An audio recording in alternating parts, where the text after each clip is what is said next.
Hi, I'm Jason Doust. After a recent conversation with Jason Belmonte, he asked me if I'd prepare the following presentation to talk about lane patterns, and in particular, the house shot versus the PBA shot, which I've entitled, Why Lots of Bowlers Out-Average the Pros Every US Open Week. Now, why the US Open shot in particular? Well, the US Open is the hardest of all the PBA patterns, and it provides the starkest contrast, so it gives us a nice clear picture of what's going on. One of the questions that tournament players get asked a lot when the US Open is on is why are the US Open scores so low? I mean, aren't the pros supposed to be good? A lot of people ask this question, and a particular line we hear a lot of is, guys in my league shoot better numbers than this. And it's true, guys in my league shoot better numbers than this. So what's the story? Let's have a closer look. Here's a clue for you.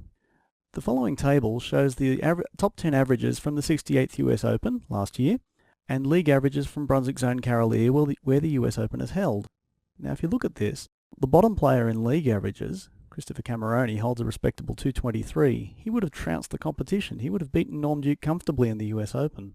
So what's the difference? It's the same house, it's the same lanes. They are, however, using a very different oiling procedure. That is, a much tougher pattern. So first let's ask about oil. What is oil? Well, oil, is slippery stuff. Nobody's surprised there. But where there is oil on the lane, there's no friction and hence no hook. Your ball only grips the dry lane surface. So in effect, an oil pattern is also a friction pattern, which is good to know because we need to know where friction lives because that's where hook lives. Looking at a bowling lane, there are three fundamental parts we're interested in with regard to oiling patterns. There's the heads, the front 15 to 17 feet of the lane. This is where the most oil is applied. The next 30 odd feet of the lane, is called the mid lane. Not surprising because it's the middle of the lane. In the mid lane, oil is no longer applied to the buffing wheel in the machine, but is buffed out. The oil gets thinner as it approaches the last part of the lane called the back end. The back end, with the crunched up writing there, is generally kept dry. The back end provides the hook that you see on the lane. The ball will slide cleanly through the heads, begin its transition in the mid lane, and then will change direction properly in the back end, creating that vital angle which is so important for corner pin carry. So starting with a house shot, I'm taking Kegel Easy Street here as a typical house pattern. There's several parameters that are important here, and I'm not going to bore you with them, but notice it's medium length, medium volume, and that combination provides a sharp change in direction down the lane. That means the corner pins get knocked out a lot better than they otherwise would. The ratio of oil, which is the amount of oil in the centre of the lane compared to the amount of oil towards the edge of the lane, is a whopping 10 to 1. That's very steep. This is also known as a blocked lane. You may also hear it termed as a wall or a ditch. And what that term means is that there is free hook to the outside of the pattern and that there is free hold to the inside of the pattern. The darker the blue you see on this graph, the heavier the oil. So how do we play the house shot? Well, the house shot has some built-in mistake area around the 10th board, the second arrow. On the fresh, we want to play around that area and send the ball out to the right, around the 8th or 9th board. We're basically throwing the ball into that dry part of the lane where there's hook built in. Many angles can score well on this, and many bowling balls work quite well on it as well. There's just one problem with the whole theory, and that is that reactive resin bowling balls remove oil from the lane. Reactive resin balls are so porous, they actually suck the oil off the lane like a sponge, but sucking water up off a floor. So looking at the house shot as applied to a lane, we can see that it's got a built-in hook spot. Those lighter blue areas are much drier than the dark blue areas inside. So when we start the night and we play around the second arrow, the ball hooks into the pocket. And as our reactive resin bowling ball sucks up a bit of oil off the lane, we move in a little bit. And then we follow with that inwards. And then you'll find some guys that are really hooking the ball will get into the deeper part of the pattern, use more volume, but come out around the same kind of hook spot. Basically, the house shot is designed so that shots that are missed to the right recover, and shots that are missed inside will hold the pocket. There's lots of angles that work, and there's lots of different bowling balls that will work. The house shot is designed to have fun and go bowl league. So looking at the house shot, we know it's got a hook spot built into it. We know that there's free hook to the outside, it's called recovery area, and there's free hold to the inside, and that's called hold area, not surprisingly.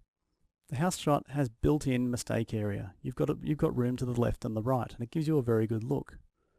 Many angles work, and the key is to throw the ball into that big hook spot out there. Get the ball to bounce back, create nice angle, and get good pin carry. The US Open shot, however, is the same length as the house shot. It's a higher volume, and that's because there's a lot more oil outside the middle of the lane now, which makes it harder to carry the corner pins and gives you less area. That 1-to-1 ratio is dead flat. There's no built-in room, no built-in hook, no built-in hold. It's all up to you. So with no built-in area, there's no free hook, there's no free hold. You've got to earn it. And it does provide something though, something called an out of bounds, which we'll discuss in a moment. Now the house shot, as we've discussed, has free hook to the outside and free hold to the inside. When we lay the US Open shot over the top of this, all that free stuff gets taken away. There's no free lunch on the US Open. So shots missed to the right never recover. They're a 6 count, or worse. Shots missed to the left very rarely hold the pocket. They can be a 6 count as well, usually of a much worse kind. And it's the complete opposite experience to the house shot essentially. No miss room. The slightest miss gets you in a lot of trouble. It's dead hard work. The artist formerly known as Richie Allen once described the US Open as like bowling along the ridge of a roof. When you miss slightly to the right, the ball rolls down that side of the roof. When you miss slightly to the left, the ball rolls down that side of the roof. But a hook spot can develop in the US Open, but it's got its own way of doing it. When the pattern is fresh, you should stay straighter on these lanes and play up the boards to get to the pocket. You don't want to be throwing the ball away from the pocket early because you don't want to be creating any possibility for more change in direction than you need. Keeping it simple will work. As you burn a little spot in it, remember, your reactive resin bowling ball removes oil.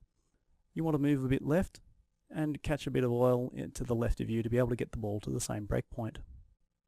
And so you follow it in. And eventually, a teeny weeny hook spot will open up down there where that yellow circle is. But you've got to remember, it's only very small, and to the right of it, there's something very treacherous. The out of bounds. The out of bounds still contains fresh oil, and shots thrown out here will not recover. Anything that misses right really misses a long way right, so be very careful of the out of bounds. So we know there's some area on the US Open. Where is it? Well, that all depends on who was on the pair before you, how they removed the oil with their bowling ball, what angles they played the lanes. This can be very important information. If you can make your lane change fast and see the last few frames of the people before you, you can get some good information on that pair. So over the course of a day, this flat oil pattern gets worn down in a rather difficult way. Remember, we started out fairly straight. I'll make the angles bigger so we can get through this faster.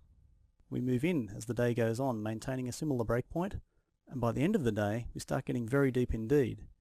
In fact, once you get into the late squads, you'll find a lot of the power players run out of head area, so they start throwing the ball over the gutter to try and get the ball to the pocket and actually carry.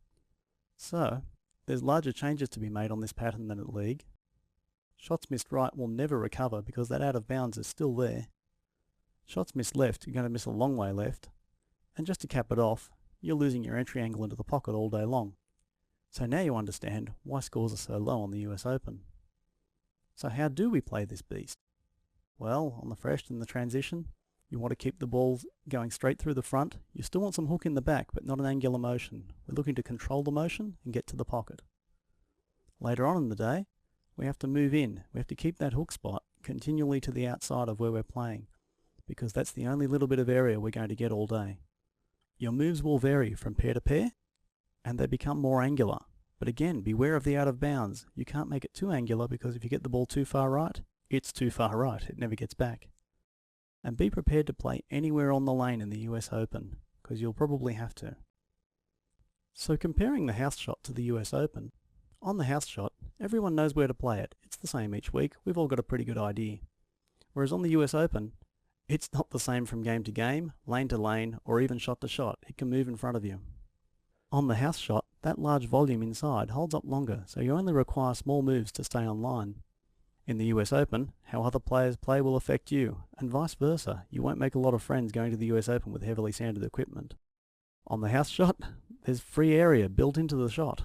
On the US Open, it's the exact opposite. There's nothing to play with. On the house shot, you can score from a lot of different angles and make it work. On the US Open condition, the lanes tell you where to play. You have to work it out from there, using your brains and your equipment. On the house shot, it's a forgiving condition. It's designed for fun. It's designed for a social night out and some competition. The US Open is a brutal condition. It's seriously tough, and it's designed to be the ultimate test of bowling skill. And in fact, it's been described as that by many players, including Pete Weber, 4-time winner of the US Open. So imagine for a moment what winning a US Open involves. You've got brutally tough lanes. You're up against the best players in the world. There's almost a week of hard grind, and it all comes down finally to one game on TV. Ultimately, everyone who wins the US Open truly is a champion. So now you know a little bit about lane oil, you know why some lanes are so much tougher than others, you know why league scores are so high, and that's because house shots are designed that way, and that's okay. You know why the US Open scores are so low, and that's because it's so darned hard, and that's okay too. But at least now you know. So thank you for your time. This presentation was brought to you by Clean Edge, the only Australian-made, USB-C approved cleaner on the market. I'm Jason Doust. Thanks for tuning in, and I hope you've got something out of this, because smarter bowlers become better bowlers.